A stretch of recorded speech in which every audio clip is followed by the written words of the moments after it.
Então estamos seguindo aqui o seminário 8 do Lacan. Lembrando que no passado até cheguei a fazer um tempo o seminário 1, mas por conta do formato acabou não rolando, né? E acabei deixando de lado. Até pensei em retomar a partir do 1, mas eu pensei também na questão da transferência. Eu tenho trabalhado muito isso em lives, em supervisões, pensando na formação do analista. Acho que esse é um assunto bem interessante, e também porque o seminário 8 é um seminário apaixonante, assim. Boa noite. Seminário apaixonante, eu acho o seminário mais bonito. Boa noite. O pessoal fala, mas tem seminários mais difíceis? Tem mais fases mais difíceis, né? Então, vou seguir aqui porque esse é um seminário que particularmente eu gosto muito. Se você quiser acessar o material,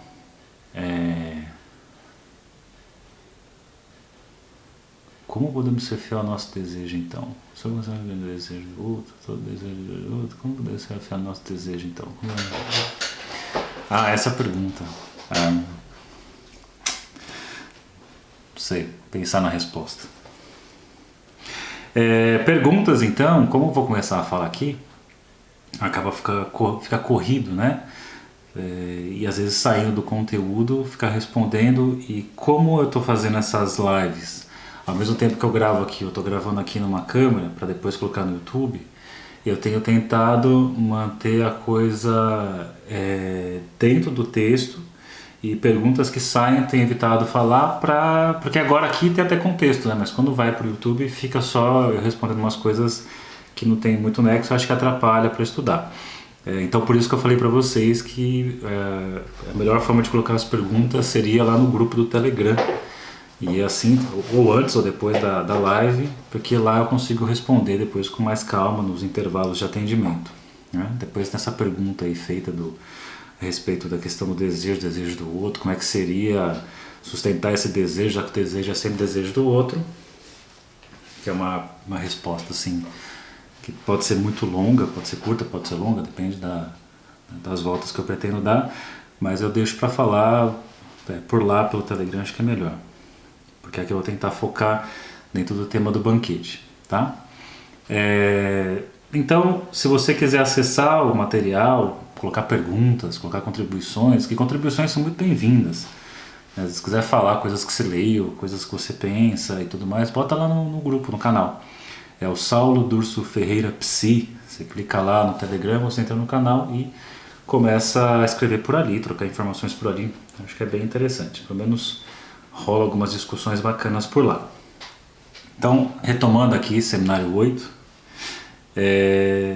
trabalhamos, já fizemos 2 encontros, né? Teve um de comentários, de apresentação que ia rolar, e aí fizemos do capítulo 1, o capítulo 1, a parte 0 e 1, falando sobre, né, o que ele escolheu, o seminário 8, né, ou melhor, o que ele escolheu, qual que é o tema do seminário 8, que tem a ver com o amor e a transferência, a parte 2 e 3, que ele ia falar o porquê da escolha do banquete. Então já trabalhamos isso. Falei para vocês que além do seminário 8, é legal você ter o PDF ou o livro O Banquete, do Platão. Eu tenho aqui uma edição bilíngue, uma edição muito bonita, da editora 34, mas você pode pegar qualquer edição aí que você achar melhor. Se bem que tem um detalhezinho no final que o Lacan vai chamar a atenção, então talvez algumas edições não sejam uma opção tão boa assim, mas vamos ver o que tem disponível por aí.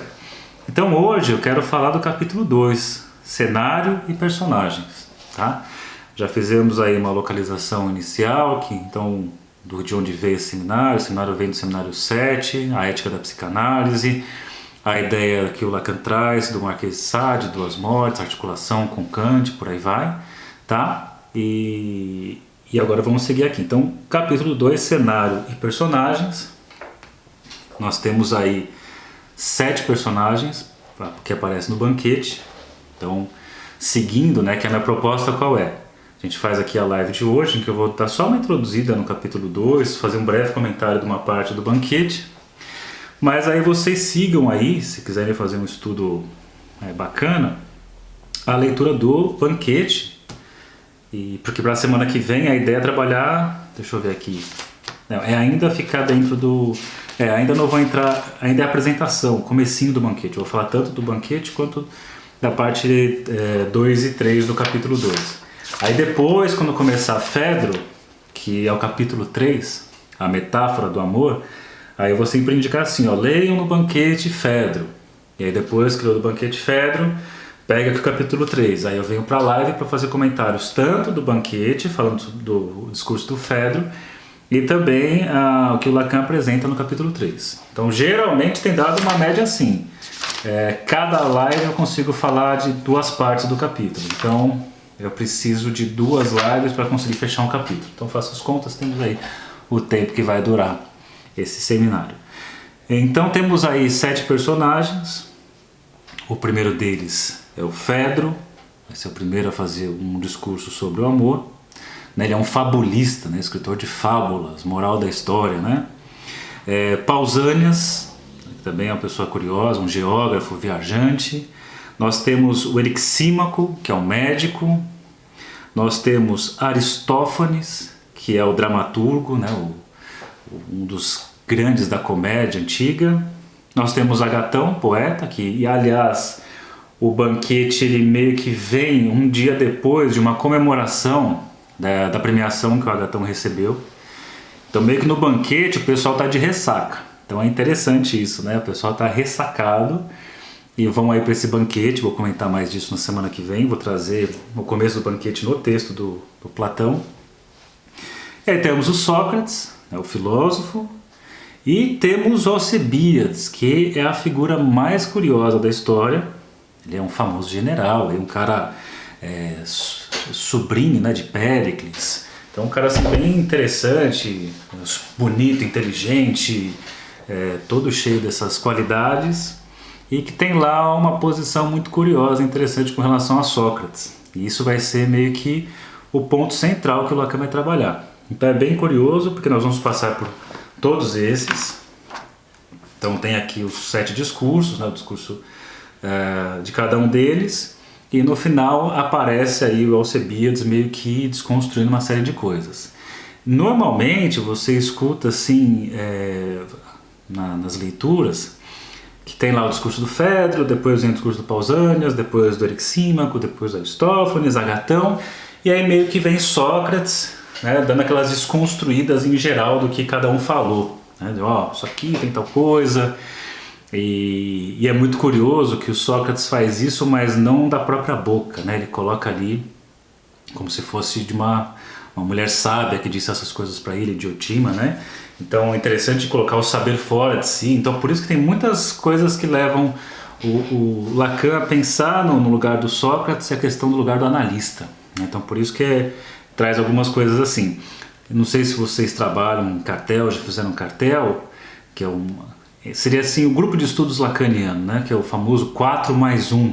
Até tem o livro do Antônio Quiné, 4+1 Condições de Análise, em que você tem ali, ao invés de chamar de um grupo de 5 pessoas, você tem lá 4+1. Em tese você tem, e não é assim, vamos chegar todos no consenso. Então vamos ler o capítulo 1, todo mundo concorda? Concordamos? Não é assim, né? Cada um ali vai fazer a sua leitura dentro de um capítulo e vai levantar uma questão, né? Minha questão nesse cartel é responder sobre a formação do analista, minha questão nesse cartel é responder sobre a questão do corpo na histeria, minha questão nesse seminário. Então cada um lê dentro de um contexto de uma pergunta que visa responder. Então você se encontra ali e cada um do cartel fala, né, sua leitura, o ponto que está, como é que está pensando, e o +1 ele entra meio que para desconstruir isso, né, para não deixar que o saber absoluto prevaleça. Então de alguma forma me lembra isso que o Sócrates faz aqui. Ele pega aí o discurso de todos eles e vai fazendo lá suas críticas, suas desmontagens. Curioso de Agatão, né, que ele está ali num certo romance e precisa fazer essa desmontagem também, mas com todo cuidado. E que ele faz tudo isso, mas não puxa o saber para si. Isso é muito legal, isso é muito interessante, né? De justamente conseguir colocar o saber fora de si. Porque se ele coloca ali o saber em si, ele cairia num discurso do mestre. E as pessoas tentam colocar, né, o Sócrates no lugar do mestre. Alcebiades faz isso e o Sócrates se descola disso o tempo todo, que é justamente o lugar do analista, né, de não se identificar com esse lugar de mestre e colocar que o saber estar além. Se a gente fosse traduzir freudianamente, é pensar que a análise caminha para a castração e que o analista se inclui como aquele que é castrado também, né? Por isso que você tem aí psicanalistas sabidos demais, que, né, que se colocam sabendo mais do que os outros, coisas do tipo. É uma coisa bem fora do que é a proposta da psicanálise, né? O próprio Freud o tempo todo ele tem essa postura um pouco de colocar o saber fora de si, né? Então acho que isso aí é uma coisa muito importante para se pensar nesse lugar de analista, né? Então não é você que vai trazer as verdades e dizer, olha, você precisa fazer isso, aquilo, outro, mas é apontar que a verdade está em outro lugar, né? Tem um saber, você pode construir um saber que a verdade você não vai ter alguém que seja detentor disso, né? Não tenho o PDF do Diabo Apaixonado. Eu tenho o livro do Diabo Apaixonado, é facinho de achar na internet, bem facinho. Bom, então temos aí, entrando agora, então você tem esses personagens e eu vou fazer alguns comentários do capítulo 2, mas em clima de final de ano, sem muitas aceleradas, né? Tudo bom? Carol falando aqui da psicanálise selvagem, isso mesmo, Vivi. Psicanálise selvagem é isso, né? E como tá esse boom aí, eu não escolhi esse seminário à toa, porque tá tendo muito curso aí de forma assim, a pessoa se formar em psicanálise em um ano, virtualmente. Não vai, né? É como se eu lançasse assim, se transforme num faixa preta de jiu-jitsu em um curso virtual em um ano. Você pode aprender um monte de coisa ali, mas a filosofia da coisa você não vai aprender, você não vai fazer, enfim. Mas eu entendo assim, até tenho conversado com algumas pessoas que passam por isso, quem entende que isso é um passo dentro de uma formação, beleza. Quem entende que isso é um fim em si mesmo, aí tá ferrado, né? Aí não dá pra dar crédito a uma pessoa assim. Então se você é aquele que faz esses cursos, mas sabendo isso aqui é só um passo, aí beleza. Agora se você diz assim, vou fazer um curso de psicanálise de um final de semana e vou virar psicanalista, coisas assim, né? Olha que legal, tem gente fazendo formação em Londres, que legal. Londres tem o Ian Parker, não é? Que tá por lá? A minha internet tá travando, acho que não tá travando não. Acho que não, aqui tá rolando bem, mas tudo bem, depois tem lá no YouTube. Então aqui, ó, capítulo 2, chamado Cenário e Personagens.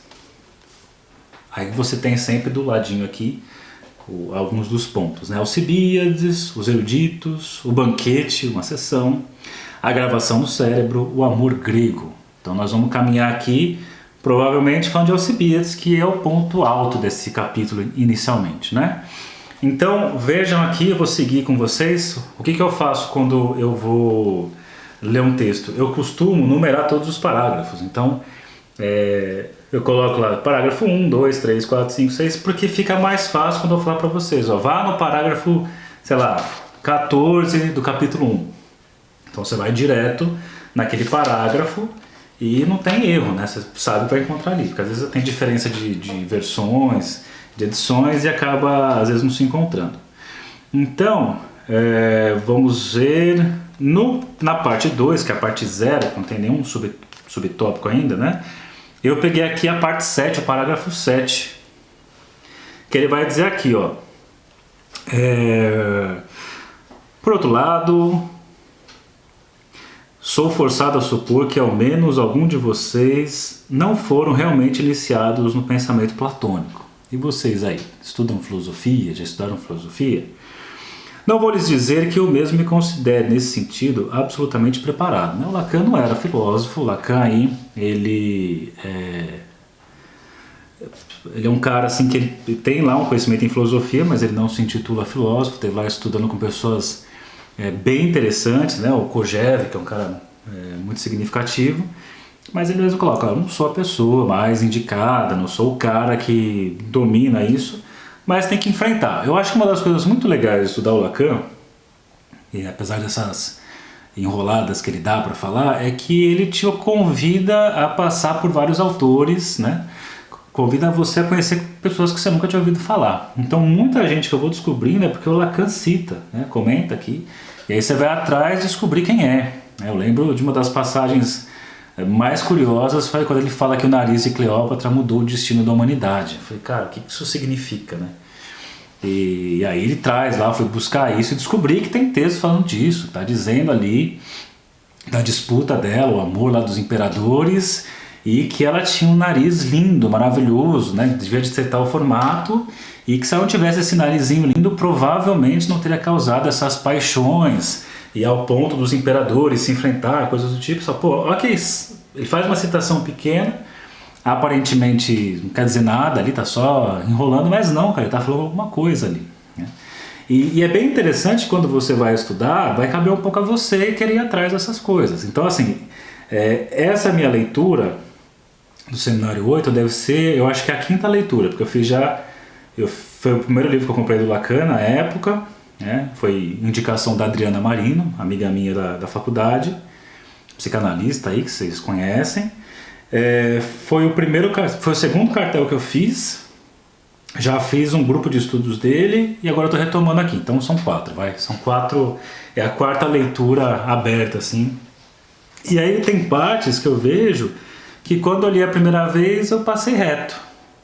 E tem coisas que eu considerei muito importantes na época, hoje eu já leio assim, não, isso agora não me interessa. Então isso, na verdade, acontece em qualquer leitura, mas nessa leitura também, né? Então, vou passando por alguns pontos que eu destaco e cabe a vocês também destacar algumas coisas. Por isso que é legal o grupo lá, o canal, com o tempo, o pessoal começar a colocar os apontamentos, suas questões ali e também suas contribuições. Acho que vale bastante a pena. Então, por isso que ele está dizendo aqui, ó. Não vou lhes dizer que eu mesmo me considero nesse sentido absolutamente preparado. Entretanto, disso tenho suficiente experiência e ideia bastante para crer que possa me permitir concentrar os projetores sobre o banquete, respeitando todo um plano de fundo. Então, por mais que o Lacan não seja um filósofo, ele já teve a leitura desse texto aqui com Kojève. Kojève fez uma leitura ali com os grandes pensadores da França, ali na época do Lacan. Então esse é um dos textos que Kojève trabalhou. E claro, isso de alguma forma habilitou, deixou o Lacan mais preparado para falar sobre ele. Rogo, aliás, aos que são capazes de fazê-lo, que me controlem e me façam observar, na ocasião devida, o que esse esclarecimento possa ter, não de arbitrário. Ele o é, forçosamente, mas em seu arbitrário de forçado e dispersivo. Muito bem. Então, tá legal a posição que ele se coloca com relação à leitura, à compreensão do banquete, do Platão. E depois eu destaquei aqui o parágrafo 12, que diz aqui, um pouco antes, Para dizer a verdade, se vocês souberem ler, vou pegar o parágrafo 11 e o 12. Para dizer a verdade, se vocês souberem ler, simplesmente por uma vez, passa. Acredito que em seguida ao meu anúncio da última vez, algum de vocês adquirir essa obra e deve, portanto, tê-la começado. Não poderão deixar de ser cativados, ao menos pelo que acontece na segunda parte desse discurso, entre Alcibíades e Sócrates.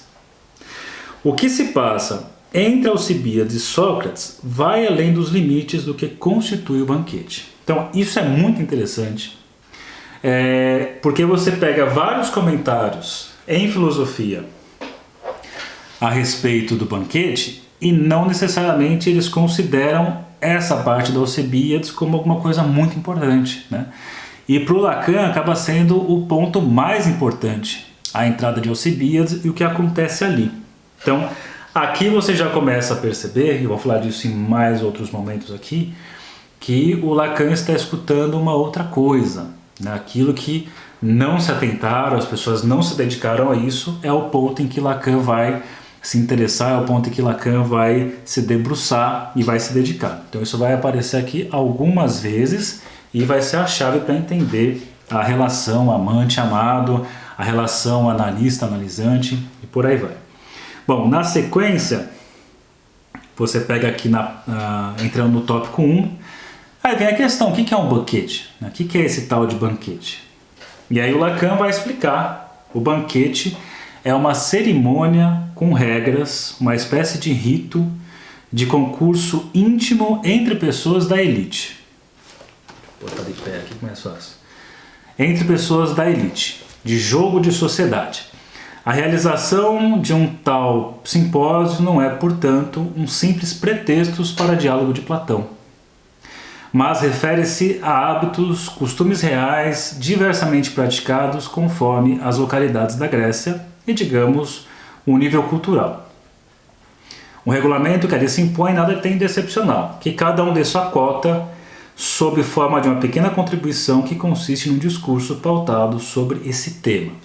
Então, traduzindo aí, para deixar mais fácil a coisa, você reúne ali um pessoal da elite ali, se reúne, escolhem um tema e cada um faz um elogio a esse tema. Então a gente faz lá uma rodinha, enquanto estamos comendo e bebendo, e temos lá um tema X, poderia ser sobre a vida, a morte, e no caso aqui no banquete é sobre o amor. Então tem ali um banquete para fazerem elogios, considerações sobre o amor, né?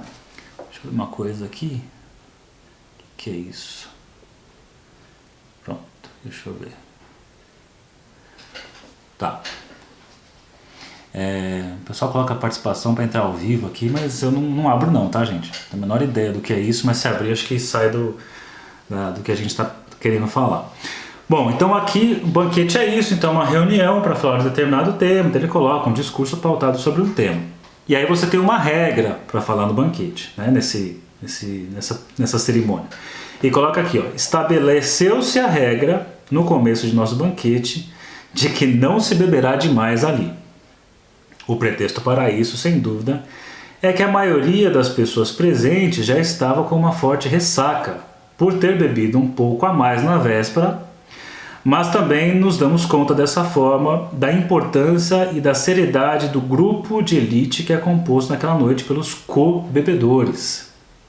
Ainda assim, produz-se alguma coisa que não estava prevista, uma desordem, se assim se puder dizer. Então, tá todo mundo de ressaca, porque teve lá a comemoração uma noite anterior, eles se reúnem para fazer então esses elogios a alguma coisa, para discorrer sobre um tema, né? E aí então vem a questão do amor e qual é o combinado. Podem beber, mas não podem beber demais. Por quê? Tem ali a questão do beber demais, tem a questão da ressaca, mas tem a questão também de ficar sob um certo controle. Por mais que você tenha ali a verdade do vinho, que se reuniam e bebiam para que a verdade aparecesse, o vinho ali era misturado com água para não ficar tão forte assim e as pessoas ficarem com o brilhinho no olho só, né? Levemente embriagadas, mas não bêbadas, para que a coisa ficasse dentro de um certo limite. E é bem interessante que ele coloca assim, né? Ainda assim, produz alguma coisa que não estava prevista, uma desordem, se assim se pode dizer, né? Essa desordem vai ter a ver, obviamente, com a chegada ali do Aristófanes. E aí, deixa eu ver, vou seguindo aqui tudo isso. No momento em que a reunião está longe de terminar, e quando um dos convivas, Aristófanes, tem alguma observação a fazer, uma emenda à ordem do dia ou um pedido de explicação, surge à entrada um grupo de pessoas, estas completamente embriagadas. Alcibíades e seus companheiros. E Alcibíades, meio às tontas, usurpa a presidência e começa a fazer declarações cujo caráter escandaloso pretendo ressaltar para vocês. Então, o combinado é todo mundo ficar dentro ali de uma certa sobriedade, ninguém vai beber demais, para a coisa ficar dentro de uma certa ordem, porém, lá no final, você tem lá o Sócrates fazendo o seu discurso, quase fechando a coisa tudo dentro dos conformes, bonitinho, ó, deu certinho, redondinho, aparece lá uma galera fazendo barulho e quem comanda o barulho e a bagunça é o Alcibíades, figura fundamental nessa relação entre Alcibíades e Sócrates. É muito legal vocês procurarem aí essa relação do Alcibíades com Sócrates. Vou até comentar algumas coisas aqui ao longo do seminário 8, mas dei uma olhada assim em textos falando sobre os dois, né?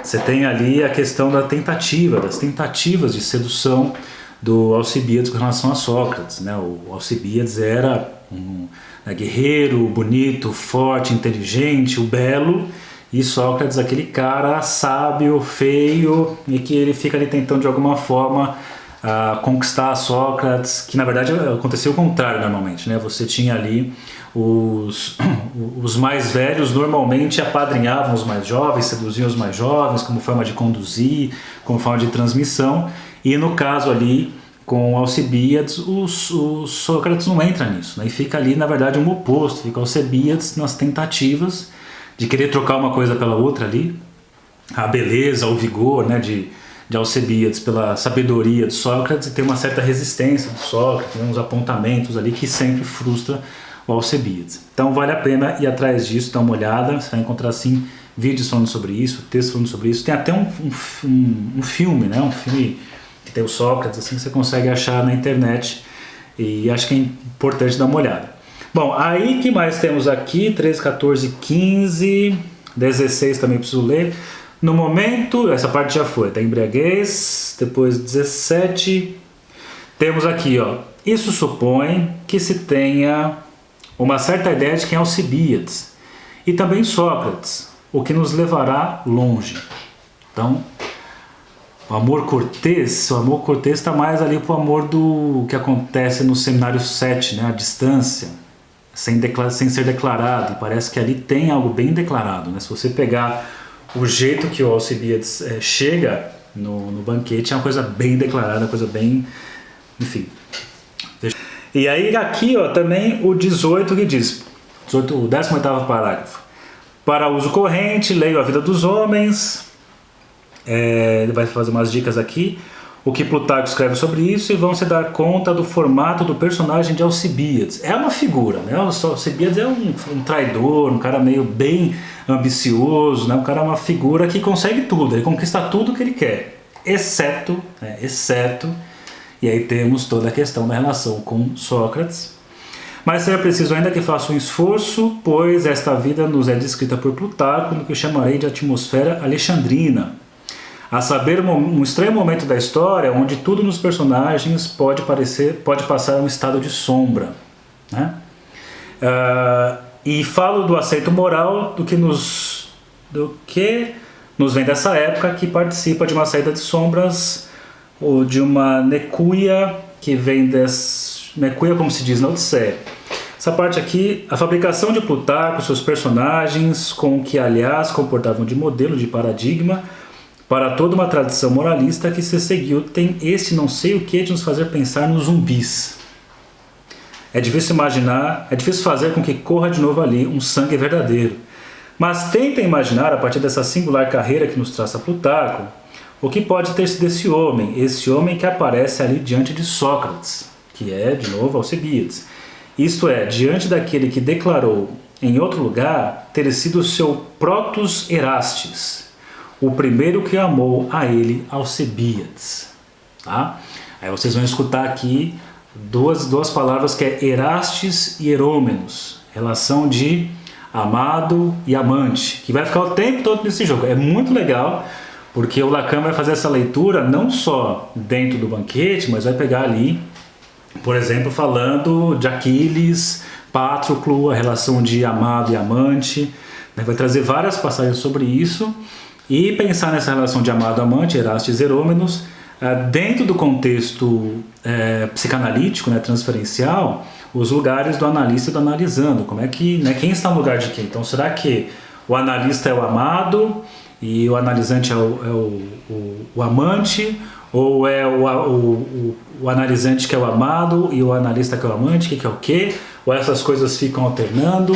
Então, mais uma coisa que vai ser bem desenvolvida pelo Lacan, né? E quando você vai ler Lacan, acho que causa muito isso, né? Você vê que nunca algo está estanque em termos de construção, coisa está sempre em movimento. Às vezes você acha que está desse lado, você olha para o outro lado, está do outro lado, que é, por exemplo, quando você pensa a relação da dialética senhor-escravo, lá do Hegel, em que você tem o senhor como aquele que topou enfrentar a morte, por isso fica no lugar do senhor, e o outro que não topou, que perdeu ali na batalha, por puro prestígio, fica no lugar de escravo. Que no primeiro momento é um senhor escravo, só que depois você tem ali o que aparece a necessidade que o senhor tem em relação ao escravo para poder ser reconhecido como senhor, e aí parece que a coisa se inverte, então o escravo vira senhor do senhor, que agora se torna escravo. Então essa movimentação acontece muito. Isso é muito legal para você ler no Lacan. Quando você pega, por exemplo, o texto dele, Intervenções sobre a Transferência, que vai falar do caso Dora, ele faz essa troca de lugar da Dora com os vários personagens, e isso é uma coisa bem curiosa de se pensar dentro do processo psicanalítico, né? Até a própria estrutura, quando você pega ali a estrutura da pulsão, né? Que a pulsão ela contorna o objeto e retorna, de pensar nesse contorno. Então, de um certo sentido, você tem, por uma certa via, você enxerga o movimento ativo, mas também o movimento passivo do outro lado. Então, muitas vezes, você está enxergando de uma coisa, mas tem uma outra acontecendo do outro lado. Então, essa alternância de lugar que acontece muito, mas vamos construir isso, vamos tentar entender isso aqui ao longo do seminário. Bom, o que mais temos aqui? Traz mais uma coisa importante: Alcibiades é uma espécie de pré-Alexandre, né? Suas aventuras políticas, sem dúvida alguma, são todas marcadas pelo signo do desafio. Também muito legal pensar nisso, né? É uma figura curiosa, a figura da Alcibiades, provocador, esse cara sedutor, esse cara conquistador. Então é bacana esse lugar. E pensar na clínica como isso vai aparecer, inclusive, né? O que mais temos aqui? Que mais? Ah, tá.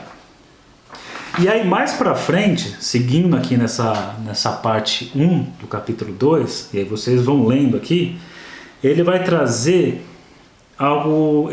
na sequência, e leiam, por favor, as várias facetas de Alcibiades, né?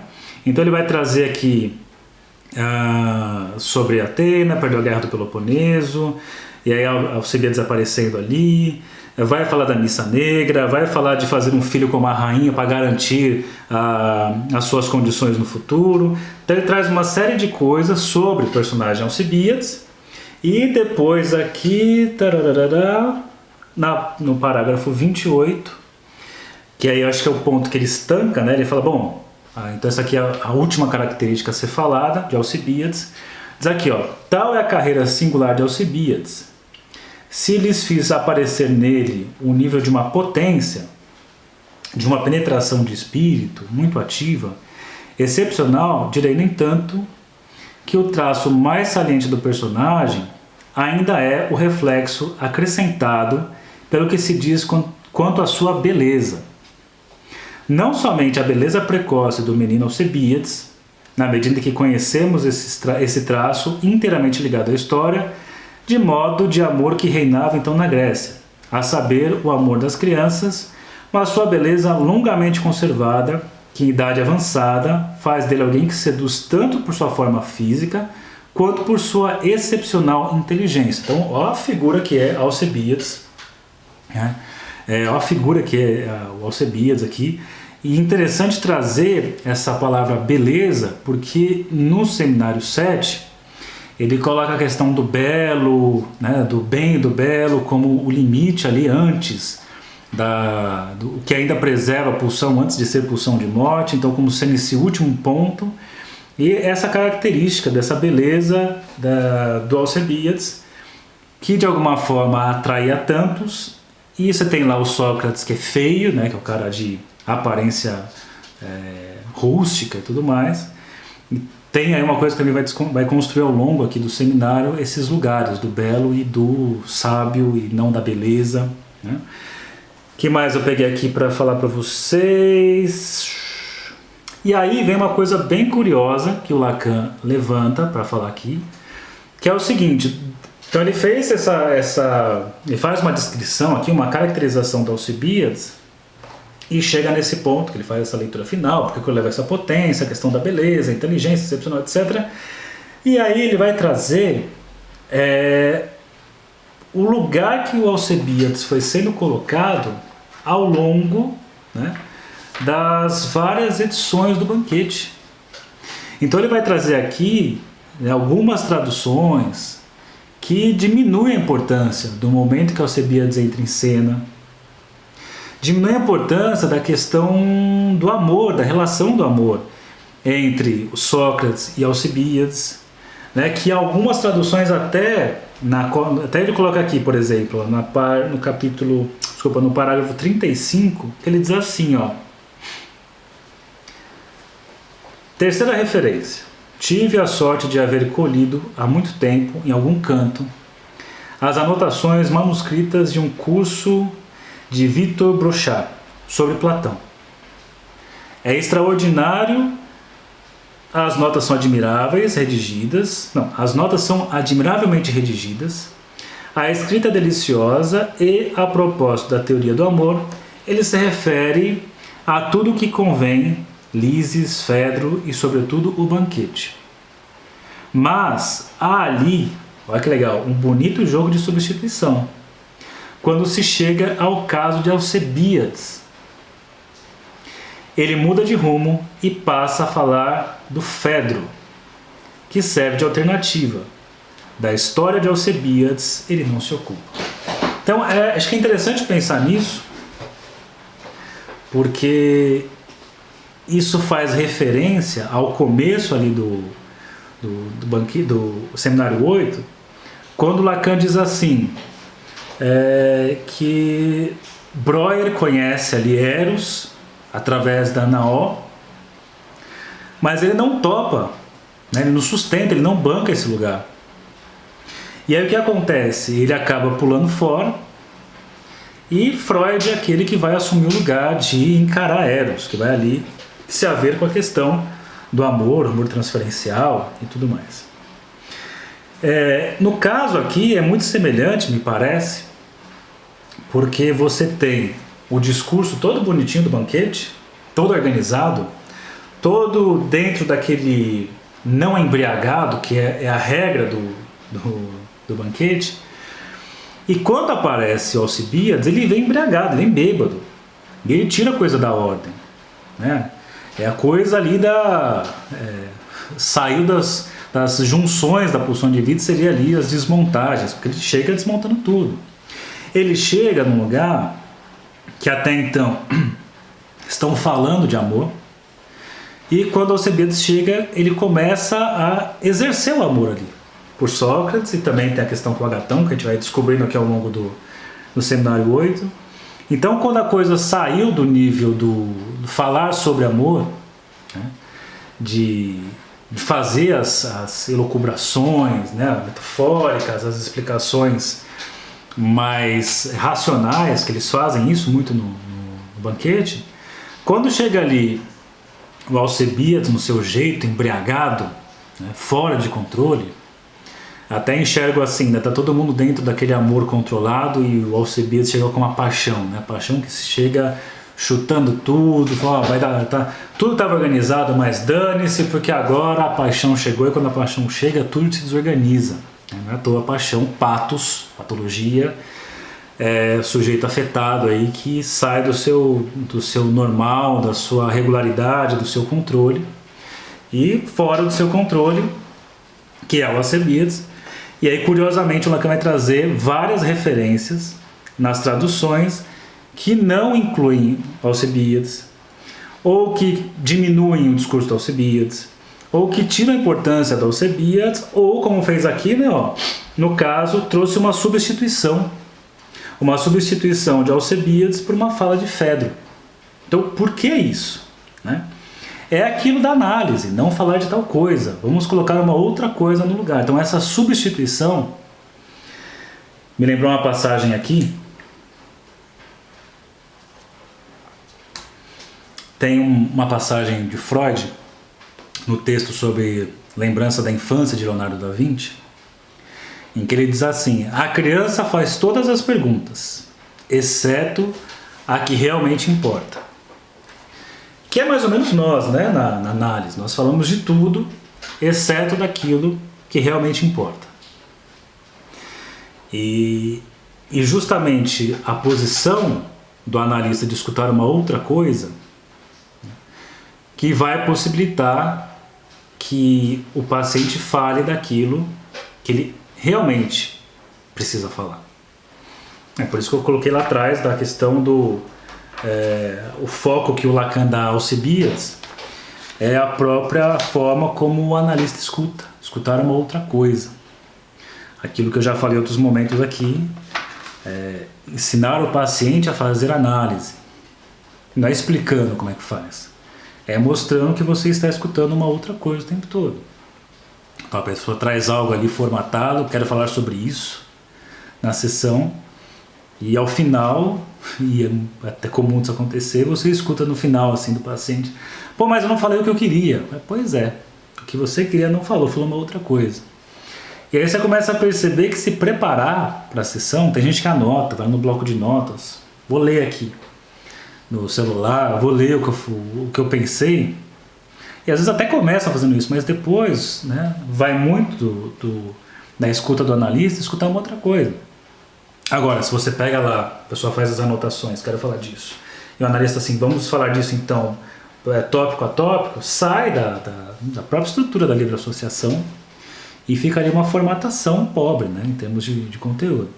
Então essa posição de escutar uma outra coisa, de ir para aquele ponto que ninguém foi, que é isso que o Lacan fala. Ele fala, não está aqui o livro, mas tem um livro dele sobre pessoas que fizeram supervisão com ele, foram atendidos, que o Lacan, ele coloca assim, que o Lacan dizia com relação à pesquisa, né, vai atrás de uma coisa que não tem nome, cara, vai enfrentar um negócio que te dá náusea, vai enfrentar uma coisa que não tem nome nenhum, você vai ter que inventar, e é muito difícil isso. Quando você vai fazer um mestrado, doutorado, ou sei lá, você vai fazer uma iniciação científica, até um TCC, eu falava isso para os alunos, tenta falar qual a coisa que te dá náusea quando você pensa assim, cara, isso é nauseante, não consigo dizer, é um troço, assim, vai em cima do troço, tenta fazer o troço ter nome. Porque senão assim, quer entender a questão tal na contemporaneidade. Cara, mas isso te dá náusea? Isso eu volto a falar de novo, fazendo referência ao filme Ghost, que vai nos ajudar aqui em vários momentos desse seminário. Que ele diz assim, quando ele está lá no metrô, que o cara empurra ele assim, chuta lá, não sei o que, ele fala assim, eu quero aprender isso que você faz. Ele fala assim, para fazer isso você tem que ter um negócio vindo do estômago, te dá náusea. Só quando você faz isso que você consegue fazer tal coisa. E ele vai lá e tenta empurrar uma moedinha, não consegue, eu quero dar risada dele, e tenta de novo, não consegue, tenta chutar uma latinha e cai, uma hora ele fica ali com raiva, com náusea, chuta e acerta, vai ser isso, né? Então eu sempre falei, vai fazer uma iniciação científica, vai fazer um TCC, pega uma coisa nauseante, assim, aquela coisa assim, isso daqui é algo que me irrita, me incomoda, me move, me excita, me deixa puto, legal. Ah, mas eu não consigo nem dizer sobre o assunto. Pois é, a sua tarefa nessa vida, pelo menos acadêmica, é tentar, lembrando das outras lives, fazer o vaso em torno do nada, criando uma estrutura de vaso que o centro ali fica uma falta. Então você precisa se arriscar. E é interessante porque a análise é isso, né? Se arriscar a repertoriar o indizível, fazer vaso do nada. Então essa posição aí, ratos, essa posição aí, né, de enfrentar isso, nessa outra coisa, é a posição do analista, é a posição que eu falo para vocês, enfrenta. Aí o Lacan, força do ódio, né? O Lacan vai lá e vai mexendo que ninguém tá falando. Eu acho que isso é muito legal, essa posição. O que mais tem aqui?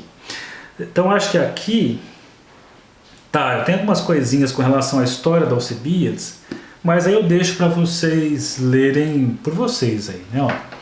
Mas eu queria só fazer uma breve apresentação, só pegar uns trechinhos. No banquete, você tem aqui a apresentação dos vários personagens, e é um barato quando chega Alcebiades. Vou só dar umas pinceladas numas frases aqui, e aí eu deixo para vocês. O PDF do banquete é fácil achar, muito fácil. Você colocar no Google aí você acha fácil. O Diabo Apaixonado, eu já não sei se é fácil. É que o livrinho foi tão barato que eu preferi comprar, né? Diz assim, ó. Cadê? O momento em que chega ali. É mais ou menos assim. Então, o Lacan, e olha que curioso, né? O Lacan, no capítulo chamado personagens, né? A apresentação dos personagens, cenário e personagens, e tem a mola do amor, cenário e personagens. Apesar de você ter ali, né, os 6 discursos que antecedem Alcebiades, o Lacan começa para Alcebiades. Então, olha que coisa, né? Começa lá por esse aí. Esse que foi rejeitado por todos, ou disfarçado, ou substituído, é por lá que o Lacan começa. E aí coloca mais ou menos assim, ó, depois que Sócrates assim falou, então Sócrates fez seu discurso, estou aqui fazendo um comentário rápido no banquete, enquanto que uns se põem a louvá-lo, Aristófanes tenta dizer alguma coisa. Aristófanes vai ser muito legal quando nós falarmos aqui dele, porque nós usamos a metáfora de Aristófanes para falar de amor tantas vezes e por tantos outros autores, só que a gente não sabe da origem, está aqui, ó. Quando você pensa lá as metades da laranja, né, os pares complementares, né, vamos fazer juntar 2 fazendo 1, e quando estamos juntos não precisamos de mais ninguém, o andrógeno, está tudo aqui, ó. Aristófanes é o cara que vai falar disso, mas deixa chegar aqui, né? Então depois que Sócrates assim falou, enquanto um se põe a louvá-lo, Aristófanes tenta dizer alguma coisa, que era a ele que aludira Sócrates, quando falava de um certo dito. E súbito à porta do pátio, então estava tudo em harmonia, né? Estava tudo em paz, tudo dentro do controle, ninguém embriagado, ninguém se excedeu. Falar de amor sem ninguém se exceder, amor mesmo, amor legal, é o que você assiste naquele filme Relatos Selvagens. Aliás, se você nunca assistiu, acho que é um dos melhores filmes que eu já vi. Relatos Selvagens, principalmente a cena do casamento, assim, uma coisa assim absurdamente incrível. Mas voltando para cá, a porta do pátio, percutida, produz um grande barulho, como a de foliões, e ouve-se a voz de uma flautista. Agatão exclama: servos, não ireis ver? Se for algum conhecido, chamai-o. Se não, dizei que nós estamos bebendo, mas já repousamos. Então, se for alguém conhecido, manda subir. Se for alguém desconhecido, fala que está todo mundo dormindo, que não estamos. Não muito depois, ouve-se a voz de Alcibiades no pátio, bastante embriagado, e a gritar alto, perguntando onde estava Agatão, pedindo que o levassem para junto de Agatão. Olha que figura que é o Alcebiades. Cadê o Agatão? Quero ficar perto do Agatão. Levam-no então até os convivas a flautista, que o tomou sobre si, e alguns outros acompanhantes. E ela se detém à porta, cingido de uma espécie de coroa tufada de era e violetas, coberta a cabeça de fitas em profusão, e exclama: senhores, salve, um homem em completa embriaguez. Vós o recebeis como companheiro de bebida, ou devemos partir tendo apenas coroado? Agatão, pelo qual viemos? Pois eu, na verdade, continuou, ontem mesmo não fui capaz de vir. Agora, porém, eis-me aqui, com estas fitas sobre a cabeça, a fim de passá-las da minha para a cabeça do mais sábio e do mais belo, se assim devo dizer. Porventura, ireis zombar de minha embriaguez? Ora, eu, por mais que zombeis, bem sei, portanto, que estou dizendo a verdade. Mas dizei-me daí mesmo, com o que disse, devo entrar ou não? Bebereis comigo ou não? E ele faz essa cena. É interessante que o Alcebiades, ele está embriagado, mas ele não está muito louco, ele sabe o que ele está fazendo aqui. Porque, olha que cena curiosa. Posso entrar, não posso entrar, vocês vão suportar alguém aqui embriagado, já que vocês não estão embriagados? E olha só que interessante. Onde está Agatão? E ele, sem saber de nada, né? Alcebiades fazendo a egípcia. Todos então o aclamam e convidam a entrar e recostar-se. E Agatão chama. Vai ele, conduzido pelos homens, e como ao mesmo tempo colhia as fitas para coroar, tendo-as diante dos olhos, não viu Sócrates. Olha que interessante, Sócrates, o amado da história aí, né, dessa relação com Alcebiades, como ele está lá com as fitas, passando, e tô bêbado, alalaú, ele está com as fitas nos olhos, não viu Sócrates, e todavia senta-se ao pé de Agatão. Entre este e Sócrates, que se afastara de modo a que ele se acomodasse. Se liga, o cara chega, Tá lá Sócrates sentado no lugar, onde está o Agatão, senta-se aos pés do Agatão e o Sócrates meio que tem que dar espaço, assim, tá bom, se encaixa aqui, e ele não viu Sócrates. Aí olha só, ele senta ali sem se dar conta de onde sentou. Sentando-se ao lado de Agatão, ele o abraça e o coroa. Disse então Agatão: descalçai, Alcebiades, servos, a fim de que seja, olha que importante aqui, a fim de que seja o terceiro elemento, o terceiro em nosso leito. Aí mais uma vez, Alcebiades, fazendo a egípcia, perfeitamente, tornou Alcebiades. Mas quem é esse nosso terceiro companheiro de bebida? Ele não viu ali, não viu que Sócrates está ali. Bom, e enquanto se volta, avista Sócrates, e mal o viu, recua. Em sobressalto exclama: por Hércules, isso aqui que é tu, ó Sócrates. Muito legal, né? Bom, eu vou parar nesse ponto aqui. Fica aí o convite para vocês lerem o Banquete. É uma leitura assim, a escrita não é tão fácil, né? Mas vale a pena se aventurar, porque daí a gente pode, na próxima semana, continuando aqui cenário e personagens, falar da parte 2 e 3, mas já seria legal.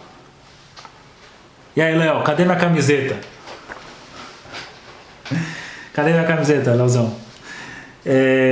Então seria legal já ter lido. Dá para ler o Banquete uma semana aí, sossegado. Por mais que você vai ter que ler mais vezes, né? Você não vai ler uma vez só e acabou. É um livro que você lê, você não entende, volta, peraí, o que está falando aqui? Você vai fazer isso algumas vezes. Mas procure pelo menos dar uma pincelada suave, beleza, vai. O cara que tá te enrolando lá, mas sem pressa. Então, tentem fazer essa leitura e no seminário 8, peguem ali o capítulo 2, parte 2 e 3. Lembrando, o PDF você consegue pegar lá no meu canal do Telegram, Saulo Dors Ferreira Psi, você pega lá. O Banquete você consegue pegar no Google facilmente. Eu vou tentar achar lá o PDF e coloco para vocês. E eu vou procurar o Diabo Apaixonado em PDF. Se eu não achar, eu posso fazer um PDF aqui com o meu celular, né? Aquele scan não sei o que, e eu coloco lá no grupo.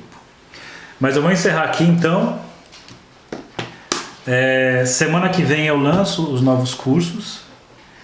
Teremos aí pela frente no formato Lacan do zero, Winnicott do zero, Freud do zero. Segunda fica a parte 2 e 3, né? Tem 4? Acho que é 2 e 3. Partes. Deixa eu só ver aqui para ficar combinado. Parte 2. Parte 2 e 3. Então, ó, o que tem aí pro ano que vem? Coisas grátis. Os grátis são os do zero que eu faço. Vai rolar o Foucault do zero, que eu tô atrasado, mas assim, tô com muita coisa para fazer. Vou começar o doutorado, então isso vai me exigir mais tempo ainda, então vai me sobrar menos tempo para vir para cá. Vai ter o Lacan mais um, que vai ser continuidade, né, aos cursos gratuitos de Lacan. Segundo semestre vai ter provavelmente Klein do zero, mas aí segundo semestre. Voltando pro primeiro semestre. Vão ter os cursos no formato que eu lancei lá do Lacan, Estruturas da Clínica Psicanalítica, que tem esse, tem o do Winnicott, tem o do Freud que está rolando agora, o pessoal está fazendo aí. Vão ter esses são pagos, que vai ter casos clínicos em Lacan, né, na clínica lacaniana. Vai ter o casos clínicos em clínica winnicottiana.